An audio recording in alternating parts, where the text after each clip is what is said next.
In so many ways, we have bastardized manhood. Yes. Yes.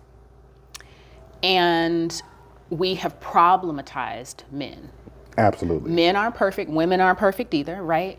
But there are ways that the very existence of men has been minimized. We've poured into women. Yes. I'm a woman, I've raised a girl who's a woman, so I wouldn't take any of that back.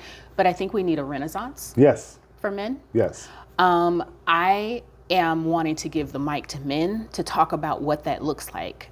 I'm a listener in that conversation. I'm the student in that conversation. But when I look around at what you were talking about with single motherhood, Yes. I think women being more likely to go get an education has contributed to that.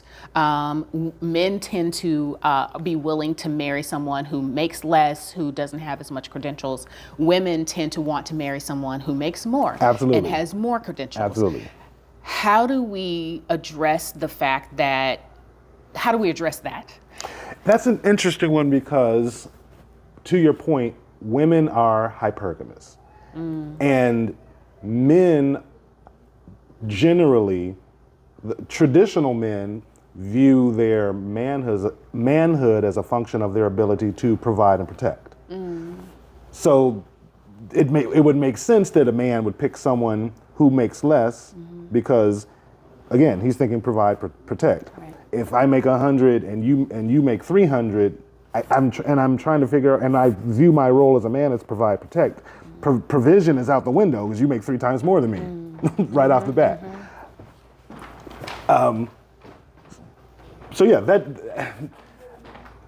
I think, but to your point about like this toxic masculinity that we hear about from the left, and I'm perfectly comfortable saying, and I'm confident that you will agree that women have all but taken over the Democratic progressive left movement. That said, the discussion of patriarchy, it's interesting because I had a recent conversation about this, about whether or not patriarchy is a social construct or if it's a biological imperative. And patriarchy, how it is born out of biology. Once upon a time, men had to go out and hunt, and women stayed with the baby because they were the mother and they produced the milk. So it was biology that created this bifurcation of responsibilities between men and women.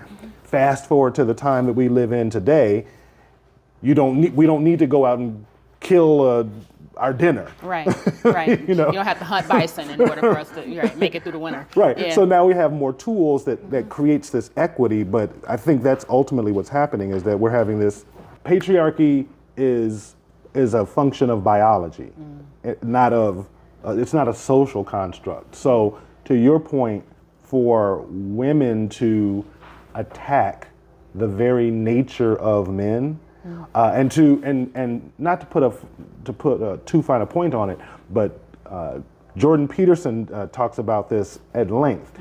Women talk about equality of opportunity in the C-suite. They talk about equality of opportunity when it comes to money. Yeah. They talk about equality of opportunity when it talks about traditionally what are construed as gender roles.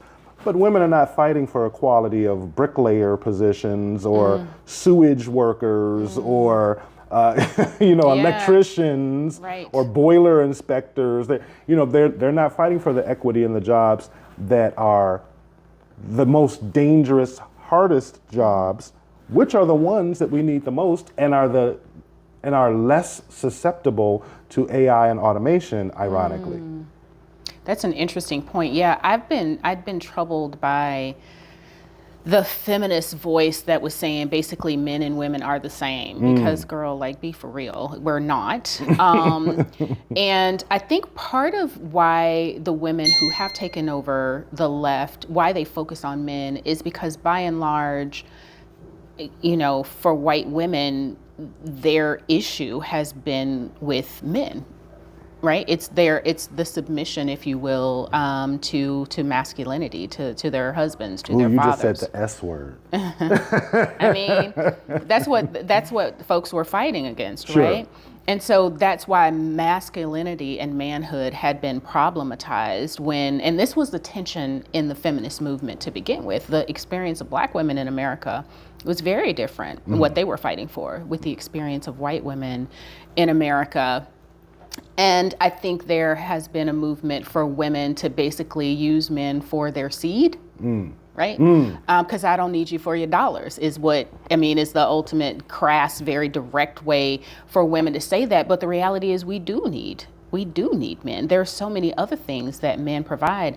Men have a different way of seeing the world. Men have incredibly analytic, task-oriented minds. So when I want to solve a problem, I'm going to talk to my pops, I'm going to talk to my brothers about it and get their thoughts on the thing. I will talk to women as well. When there's something that's going down and somebody's beating on a door, I want my man to be as toxic as possible to handle that business, right? Yes. And so there are other ways, and what men do as fathers, right? Whether they're living in the home or not, but an engaged father, an engaged uncle, an engaged grandfather, what his presence and his parenting and his care does for a developing child cannot be replicated by what you're gonna earn because you're on the board of whatever Acme Corporation. The irony of this is that what you just said, you can tell because when most women speak, they speak from a place of, or I've even seen it adopted into the vernacular. They'll preface their thought by saying, I feel.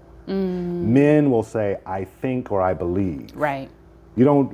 So to your point, there is a balance. There's a worth that women bring being more emotional or sympathetic or empathetic, but then there's also the value of bringing the logic, the task orientation. Absolutely. So it's a balance, and one of the unintended consequences of having so many single female-headed households is that children grow up without that logical balance, and we see it in the children now that are out there that they are just completely out of control as far as their emotions. They do not have any self-control.